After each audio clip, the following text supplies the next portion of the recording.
I think the best place to start with you before we get into your attention schema theory and the meat of your research and into all those nuances and details, we have to be good philosophers and just start with the most basic question that I'm sure you're used to getting. But what is consciousness? When we talk about consciousness and the way that you are going to be explaining it, what exactly are we referring to? That's a super tricky question because so many people mean so many different things by it. And, people listening to the podcast probably have their own concepts. And so one of the most common concepts, consciousness is everything in my mind at any moment. It's all the stuff swirling around in there. Another is consciousness is my sense of self, my understanding that I have a trajectory through time and that I'm an entity, a coherent person, an agent. And all of those are very common concepts. They're actually not what most scholars, philosophers, and scientists are studying, which is kind of interesting. Those things would be considered the content, the stuff that's in your consciousness. So one of the ways that I've put it to make it super simple is that's like, imagine you're carrying stuff in a bucket. That's the stuff in the bucket. And what scholars of consciousness tend to be interested in is, what is the bucket? Like, what is the bucket made of? How is it that we have a subjective experience of anything at all, whether it's visual perception or self-knowledge or a thought, whatever it is, doesn't matter. Just how is it that a brain can produce a subjective experience? Why is it that we, scientifically, biologically, we think we're basically information processing machines housed in a big fleshy body? How does that thing apparently produce, or at least claim to have, a subjective experience that we describe as being separate from the physical world, right? Because there's the world of physics and things push on each other and there's forces and energy. And then there's a feeling. Like, what is that? Where does that come from? So ever since really the 70s, a long time ago, like 50 years now, we're talking, almost 50 years, people have been asking specifically, how does a brain end up with a subjective feel for anything at all? And that becomes the question of consciousness. Wonderful. And so for you put forth the attention schema theory to address that, which you suggest kind of solves an issue that a lot of other theories have, which is that they have the magician, right? They kind of say the magician does it. So they have a theory, then the magician kind of magically gives rise to qualia, to this subjective experience. Yeah. Could you just kind of give us a brief summary and overview before we get into the details about what the attention schema explains to do away with the magician and ground us in something a little bit more tangible? Yeah, so it belongs to a kind of category or perspective that's sometimes called illusionism. And I'm never fond of that word because I think it's highly misleading. And I think in that general category of perspective, there are people who are probably in the wrong track and some people who are in the right track. But the idea of illusionism is to start with this basic realization that we say we have a conscious experience. We're certain we have it, so we attach a high degree of certainty to it. We believe we have it. We introspect. So some mechanism is accessing deeper information and then coming back up and saying, yup, I have it. And all of those things are dependent on information in the brain. Like, you can't say something unless the information's already in there. You can't even think something or construct a thought unless the information's in there. So all of that is evidence that there's some bundle of information in our brains that's telling us that we have these properties. But it is not evidence that we actually have those properties, right? And so so the starting point is, well, how do we explain how this big biological machine arrives at that kind of self-model, that self-description. Like, that's something we can explain. And one of the deep realizations, I think, in neuroscience, psychology in general, is that the brain builds these models, these bundles of information to describe things, and those models are never accurate. They're always simplified. They're always cut corner, efficient, simplified, and they leave out the details. And so we have to kind of assume, scientifically, that this self-model is really not that accurate. It may be useful, may be important, may be helpful to think of ourselves as having a mental essence inside of us that feels and experiences. That may be a super useful, important way for us to get along in the world, but it's probably not a super scientifically accurate depiction of ourselves. It's probably the brain building a model of itself, and the model's not super accurate. So we start with that. Most theories of consciousness assume that we actually have this kind of non-physical feely thing inside of us. How does the brain produce it, right? But this other perspective says, well, let's not assume that. Actually, probably we don't have that. But we know the brain thinks it has that, believes it has that, and claims it has that. So let's start with that. Why would it build that self-description? And what circuits in the brain do that, and what's the adaptive value of that? So that's kind of the overarching framework of this approach to consciousness. So it's much more information processing, and there's nothing in it that requires magic or something non-physical going on. And how does that model of the self, that schema of self, how does that relate to attention?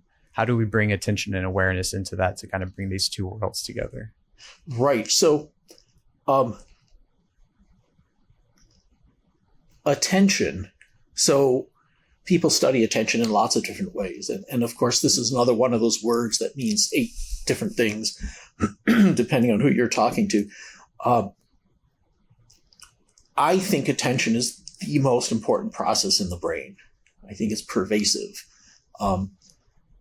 Because it's the way that a brain deploys its resources. In other words, it can deeply process some things only by limiting and not processing other things, right? So it's a way of strategically deploying resources and saying, well, I'll suppress most things, but I'm going to really deeply process this small number of items such that I can fully understand them and then react to them. So this is a data handling method. And it's what makes us function. Without attention, to be intelligent, we would need brains the size of a planet, right? So it's a very good way of using a small brain that doesn't use up that much energy and can still think very, very deeply at any one time about a small number of things, right? So attention's super important.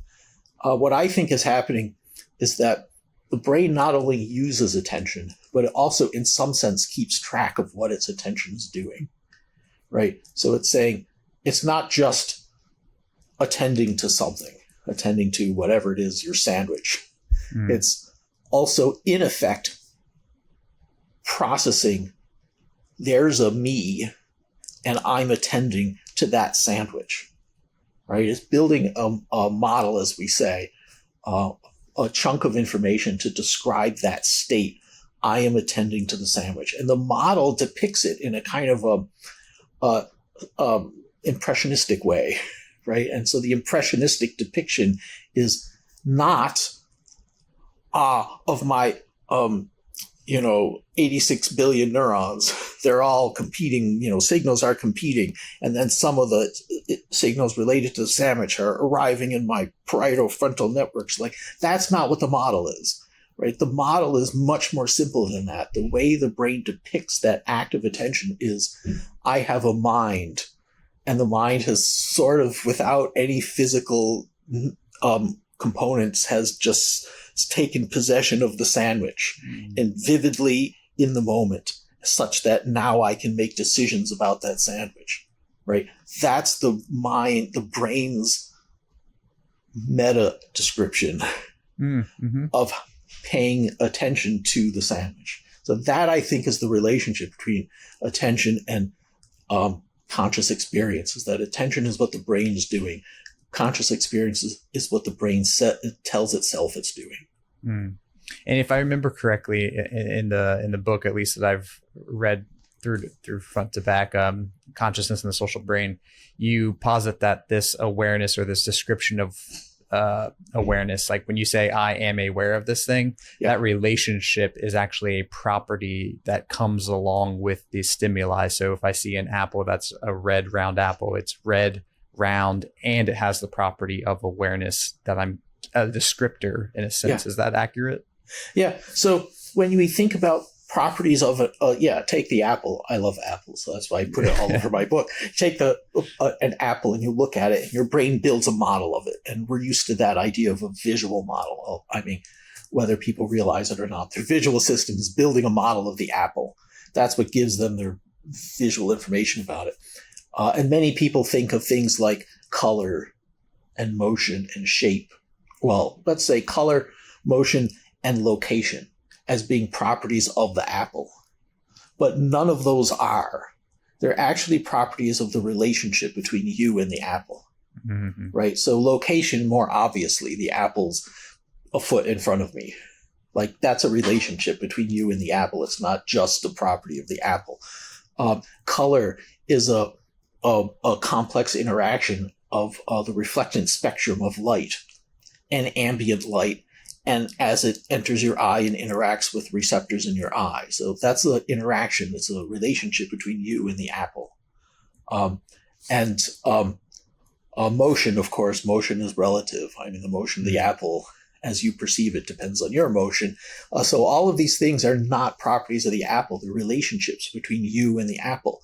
And one more relationship is how I am focusing my brain's resources on the apple.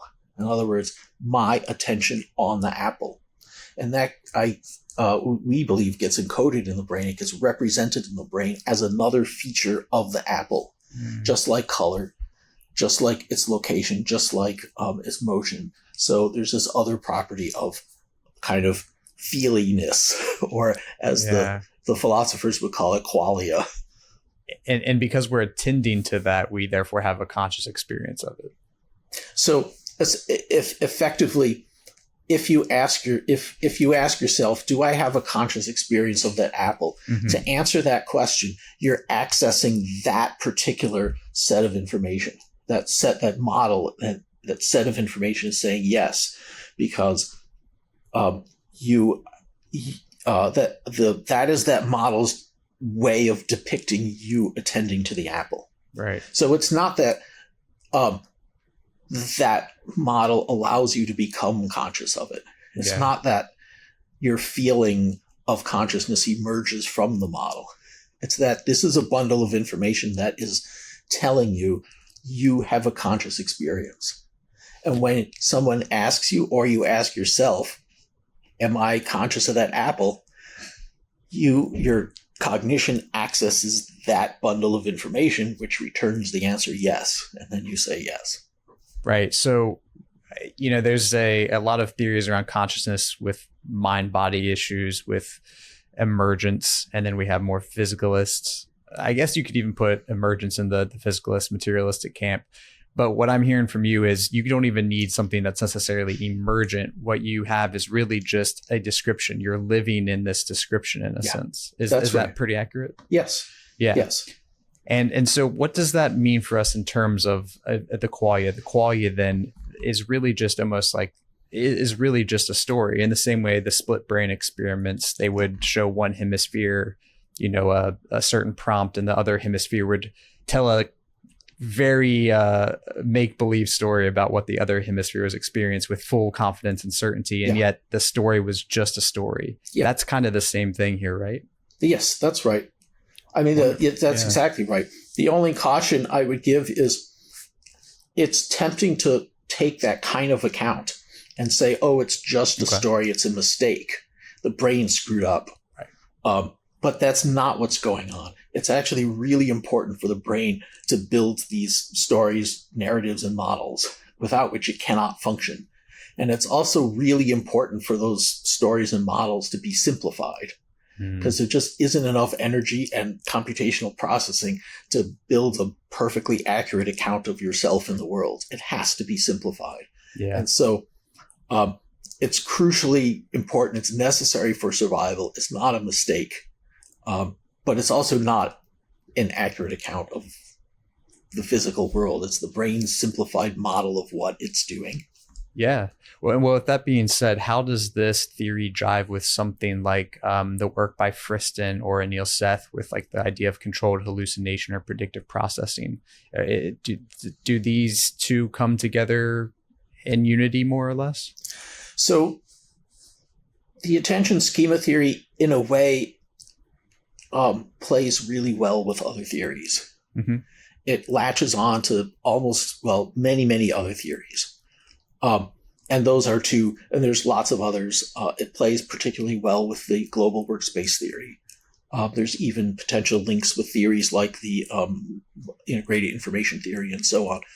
However, in almost every case, these other theories contain a magic component.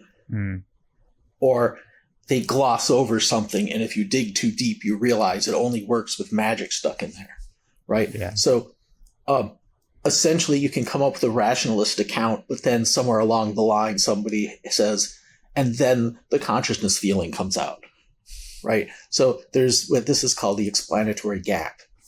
And so what AST tends to do, if you take a theory and you take AST and you stick AST onto the theory and you say, okay, look, they play really well together, they work together.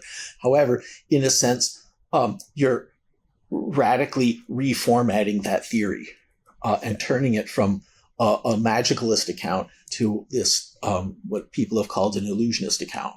So an account where the explanation is why the machine thinks it has this property of consciousness, right? Right. And you kind of nest it under the umbrella of attention schema. That's right. And so it changes the underlying theory. So I would not say it's really compatible with any of these theories as they stand, but it can be made compatible with I won't say all other theories, but many of them. Mm-hmm. It can be made to be compatible with them with a little bit of tweaking, but it does change the other theory. Well, while we're in this domain, though, let's say if we get rid of the magician in those theories, is the schema that we're dealing with in your theory, is it something like this kind of Bayesian inference process where we're taking stimuli from the external world, we're attempting to model it, we're giving a description of that model, and then kind of living in that perception, and in that way it's has that sketch-like or heuristic aspect where it's not a perfect representation of the external world, but it's an experience of our best guess of what that world should look like. Yeah, I think that I absolutely subscribe to the idea that the brain at some fundamental level is a Bayesian inference machine. I mean, it's building inferences about the world. And I tend to use the language of building models. Mm-hmm. But those models are partly descriptive, but they're also predictive. They're always predictive. They're always, given this situation, what can be expected next, right? And so I think essentially what AST says is that descriptive and predictive modeling of the world extends to internal processes as well, not just the external world, but internal. And in particular, when you model attention, when you take the actual process of attention, of focusing resources on one thing or a couple things, so they dominate the larger networks in the brain, so you can remember them and react to them and so on. When you take that and then you build a simplified descriptive and predictive model, what you get is exactly as people describe consciousness, a thing in your head that kind of has an experience and that's more or less vivid, that allows you to know about something and allows you to decide to react to it. That's the sort of loose, quick and dirty description of a very specific process of paying attention to something. So anyway, yes. Yeah. Well, to maybe make sure the listeners are on the same page as us, and to make sure I am as well, I guess. Would it therefore be fair to say that in a lot of ways, what we're really proposing here is that we build models of ourselves and of the world, and really what we're conscious of, our conscious experience, is just the parts of that model that we put the spotlight of attention on? Yes, but remember, that's the content. Like you put a spotlight of attention on an apple. Both. We're conscious of the apple.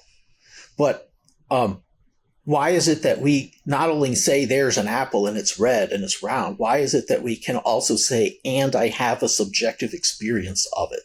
There's a thing, a misty thing inside of me that has a subjective experience of it. That's the question. Where does that come from? And what AST does is it gives this meta step. It says, well, we're not just attending to the apple and building a model of the apple. In effect, we're attending to our attention and building a model of our attention. And that's what allows us to take that meta step and say, oh, I have a subjective experience of the apple. So that's kind of what AST does.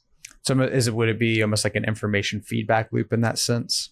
Where it's, I believe even at some point you do reference I'm a Strange Loop by Hofstadter, right? It's kind of this idea that we are ourselves watching ourselves through the realm of information. Yeah. Yes, that's exactly right. With the proviso that it's a simplified and slightly inaccurate self model. Sure. Yeah. And with that in mind, one of the things I really like about this theory is when I talk to a lot of people about consciousness and I get in, the long philosophical debates, there's always this question about the practicalities of it, or if we are P zombies, if we don't really need a consciousness to compute this information, why would we have this subjective experience? And for me, I always try to look at things through an evolutionary lens. And what I love about this is that I tend to think evolution is parsimonious, right? It doesn't want to waste energy. So it would be silly in a sense to create, I think, a conscious experience that doesn't contribute anything to the adaptive abilities of the organism. Now, some might argue it's a spandrel, right? That it's a byproduct or an accident. But what I love about the theory that you propose is that it gives it a top-down causality, right? It says in the sense that if the information that we're describing, that we're attending to, that we are a part of, can tell us something about the world, then that information can kind of cascade down through the system and have real world impacts on how we navigate the world. Does all of that seem accurate to you? And do you think that would be part of the impetus for evolution to kind of adopt this process? Yeah, so I think that's right. So there are some people who would say it's always there and that all things are conscious. This is the panpsychic view, right? Sure. So you don't have to answer the question of why evolution would have come up with it, because frankly, everything has it, even electrons and potatoes and, rocks and stuff like that, which to me, it seems extraordinarily silly. Kind of if you widen the definition of consciousness so it encompasses everything, I don't know what it means anymore. So, but I do want to point out that there is this point of view in which you don't have to worry about the evolution of it. But that aside, yes, the whole point of AST is that it gives the very specific reasons why you need it. So, and I often give the example of motor control because I spent years studying movement control. So, that's how my thoughts go. But in motor control, to move your arm, to be able to move your arm around, your brain builds a model of the arm.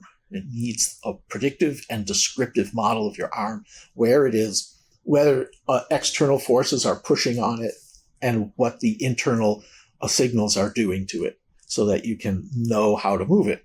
And that internal model of the arm, sometimes called the arm schema, it's part of the larger body schema. But if that goes awry, if you lose your arm schema, then you have a heck of a time moving your arm in any coordinated way. And that does partially happen in some cases of brain damage, sometimes called somatoparaphrenia, when your arm doesn't even feel like your own arm. People describe it as being like a weird lump of meat. hanging off their body, and they can't really move it very well because their brain is not building a correct model of it. So this is one point, is that if the attention schema theory is right, and if it's a direct translation of the same control theory concepts, then without an attention schema, without this meta representation of your attention, the thing that we describe as conscious feeling, without that, you have no longer any control over your own attention. Right? And without control over your attention, you become a vegetable. Like, you can't do anything. I mean, if you try to make a sandwich, you need to control your attention and move it to the bread and then move it to the peanut butter. And you have to decide how to switch it back. And any task at all that we do voluntarily requires this really refined top-down control of attention. And if we lack this component, then we can't do any of that. Right. So it's not just, it might have some interesting cognitive use. It's that without it, everything breaks. Like, the most fundamental process of the brain, attention, depends on that. Control of attention depends on that component. And so does this suggest then that if we're looking at the evolutionary landscape or at our, animal cousins, that consciousness probably exists in those animals which are capable of utilizing attention in some way? Yes. I'm super fascinated by this evolutionary speculation, because we don't really have the data except in people. So what I suspect is that at some point, attention, so really abstract style attention, cortical attention, not what sometimes people call overt attention, which is the ability to move your eyes and point them at things, or move your head so your ears point, but the kind of attention where you can choose to allocate essentially that mental spotlight on a thought, or on what you're looking at, or on a sound that's coming from behind you, this real flexible kind of attention, which is so associated with the cerebral cortex and the thalamus that it's connected to. But that kind of attention requires a control system. And the control system requires a model of the thing it's controlling, a model of attention, an attention schema. And when you kind of look through, evolutionary relationships, it looks like that kind of attention probably dates back around the time that mammals and reptiles diverge, right? So the last common ancestor of mammals and birds and reptiles, because all these creatures have structures in the brain that are homologous to the cortex. It's much more elaborated in mammals, and it's not called a cortex in birds. It's called a wulst in birds. But we're talking maybe 300 million years ago, 250, 300 million years ago. Creatures begin to develop this kind of attention. And so I imagine that's when this kind of mechanism begins to evolve. Well, wonderful. But then that brings a question to mind for me, which is that, you put a lot of emphasis, at least in this book that I've been reading, that social cognition is a big part of this, right? The theorizing, empathizing, doing theory of mind, mentalizing. This is a process that really pushed along our ability to build these conscious models, or have these conscious models. How does that kind of reconcile with this idea that we have these non-social animals that came before us who still maybe have access to this conscious experience, but don't have the social lives that kind of empower it? Yeah. So my speculation, again, so this is all evolutionary speculation. Sure. How we got here. Who knows whether it's right or not. My speculation is that the self models, building a model of your own attention, came first, because this is so important for control of your own attention. And you can't even evolve top-down controlled attention unless you have that kind of mechanism, that kind of ability to model and predict the thing that's supposed to be controlled. So I imagine this comes first. I imagine the social component comes second, or it emerges once you can build models of your own attention. maybe the same machinery can get adapted to model the attention states of other creatures, right? And this becomes really important. Talk about evolutionary usefulness.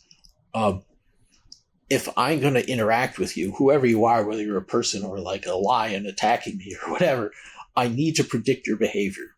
That's the most fundamental part of any kind of interaction with another agent. I need to predict your behavior.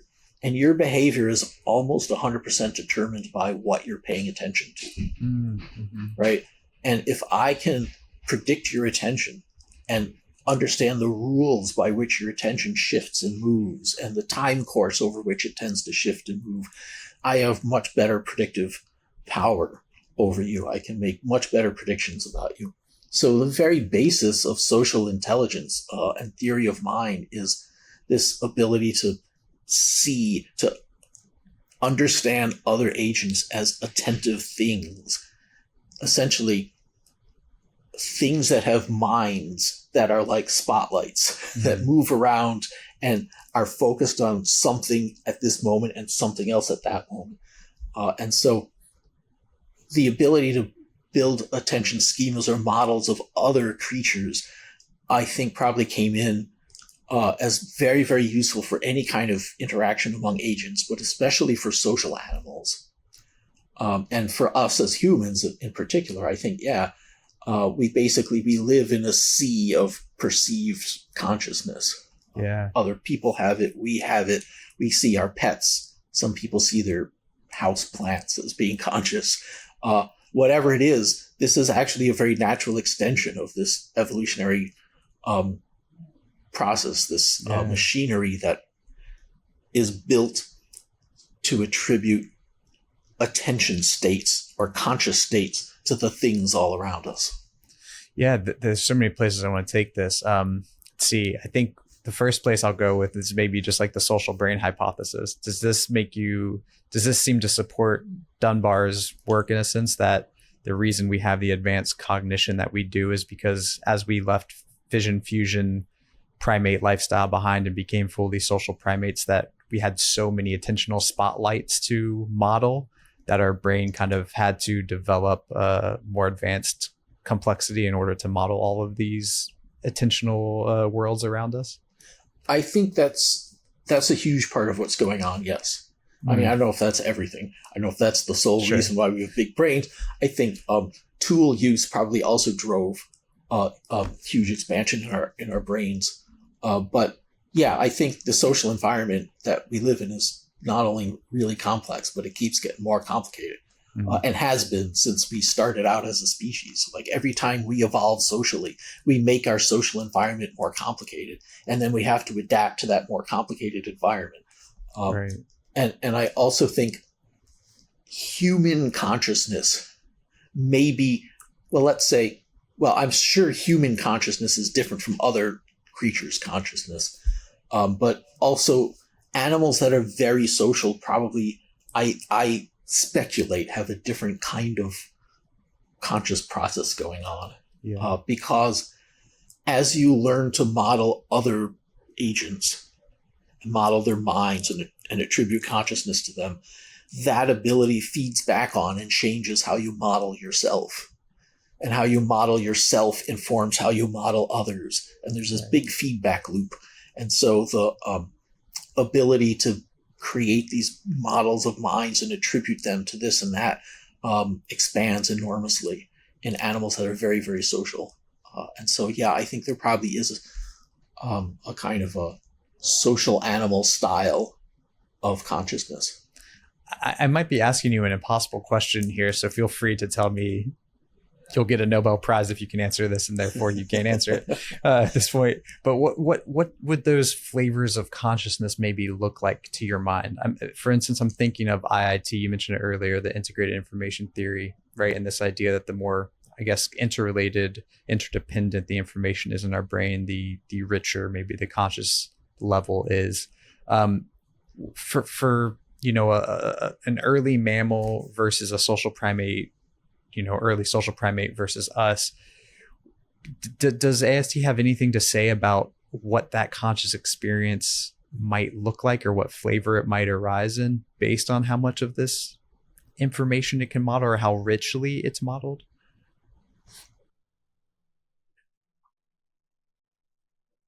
I think that the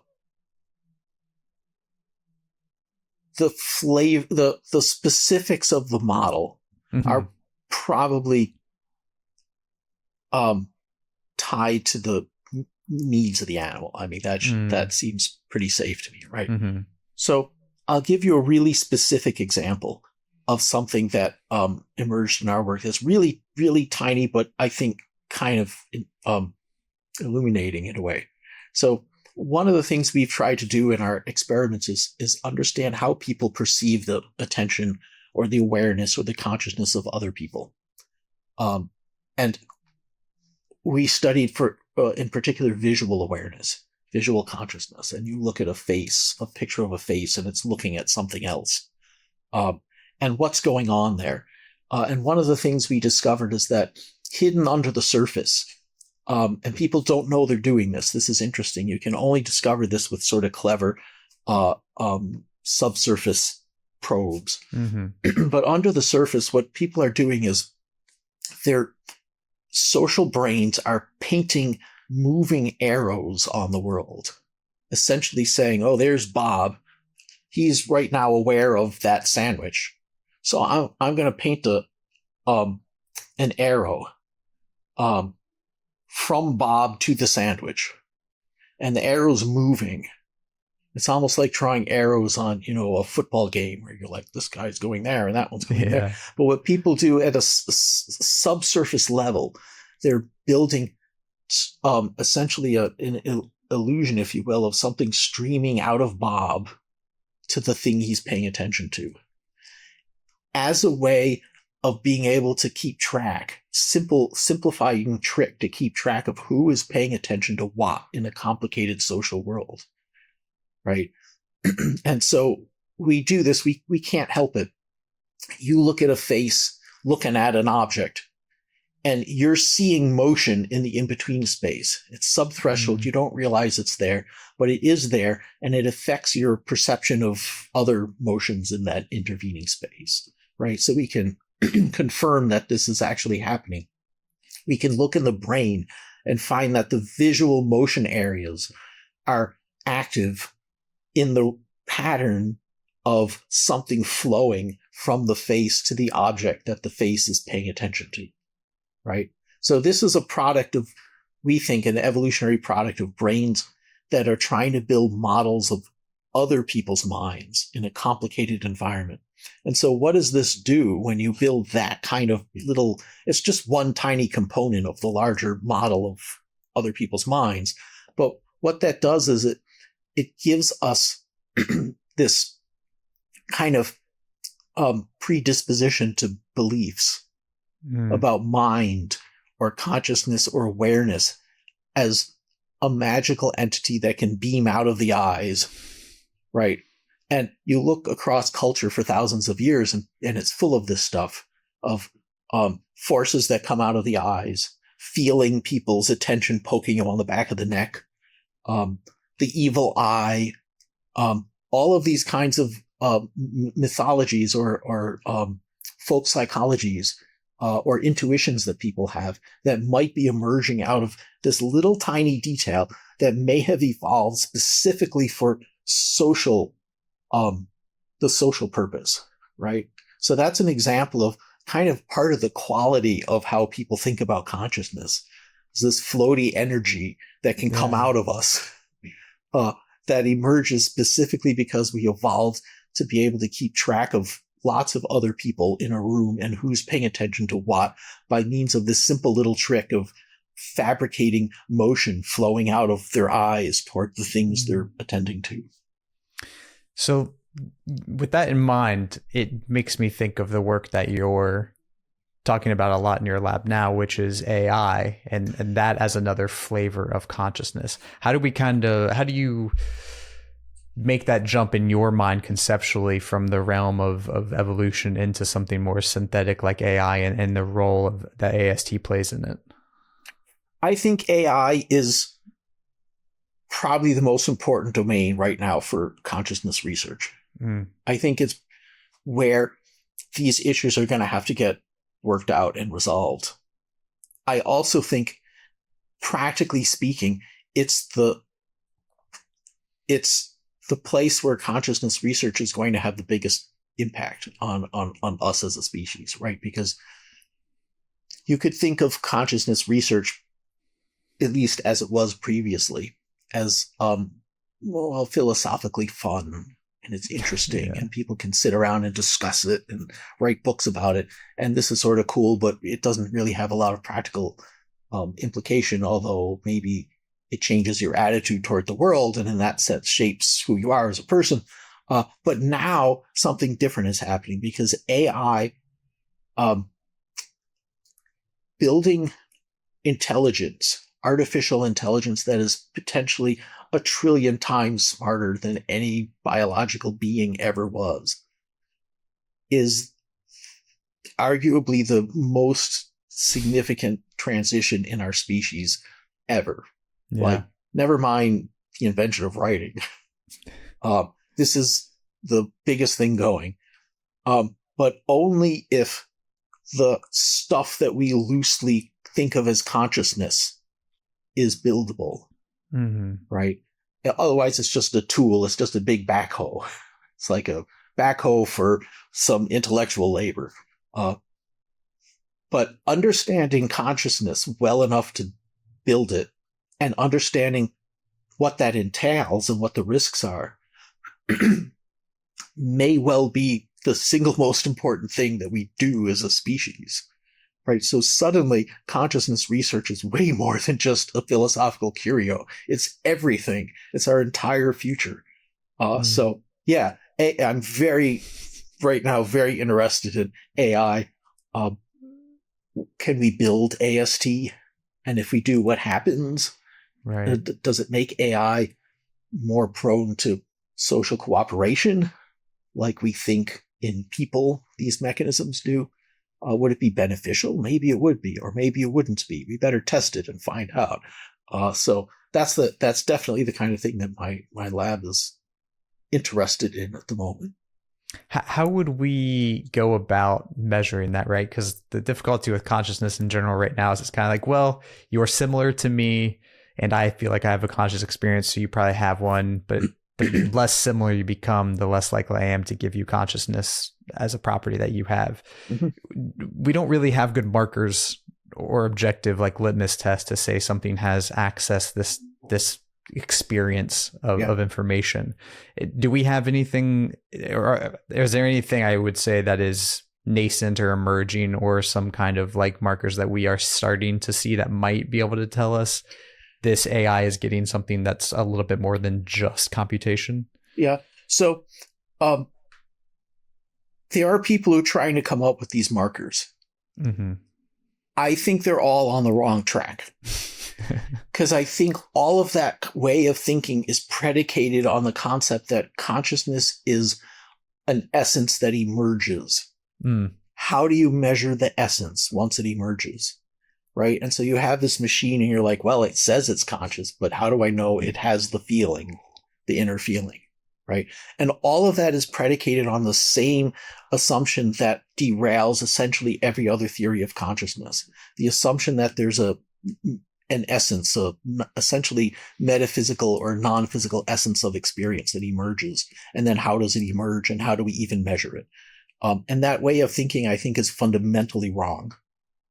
Right? Because what we have, I think, are computational devices, machines, biological machines, brains, that build self-models and access those self-models and use them in order to guide themselves through the world and answer questions about themselves and so on.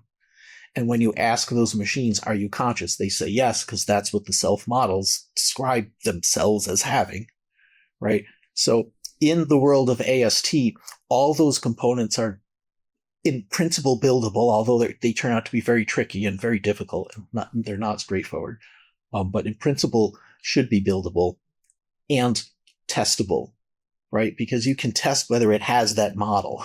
And you can test, is it using that model? Does it build that information structure, right? You don't have to ask, does it actually have a conscious feeling emerging out of it? It won't. It doesn't. It's just computation. But the point is, so are we. We're computational machines. And so and just to add this, I don't think it's an accident that AI, like large language models like ChatGPT, are doing such astonishing things with respect to language and very natural communication in a seemingly human-like way. It's because, sure, they're just computation, but they're taking the principles of the brain, neurons hooked together at synapses, and duplicating that in an artificial form. And it turns out that's a super powerful architecture for learning stuff, right? So they're mimicking the deep principles of the brain. Mm-hmm.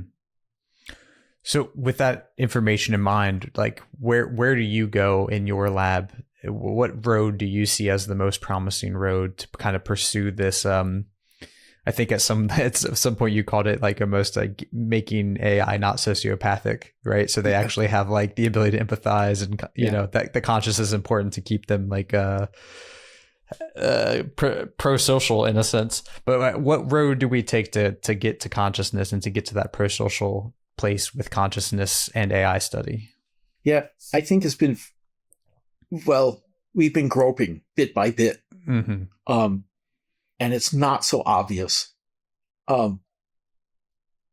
If we pursue, well, my lab has been pursuing AST and how you understand that right now, we've been focusing on machine learning, how we understand AST in the machine learning context. And so, and what that does to these machine agents. And so one of the questions is, how do we build machines that have attention? And that turns out to be very hard, because the hardest part is that there's so many different things that people have called attention and built into machines that are now standardly called attention, but that aren't actually human-like attention.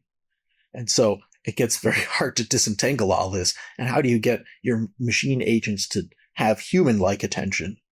And so that's one thing that we've been trying to disentangle and understand. Second, how do you get machines to have predictive models of that attention?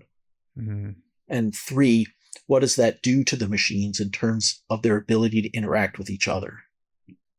And at a very low level with very simple machines, putting some of these components together, we do see that machines with attention and with attention schemas are better able to understand each other.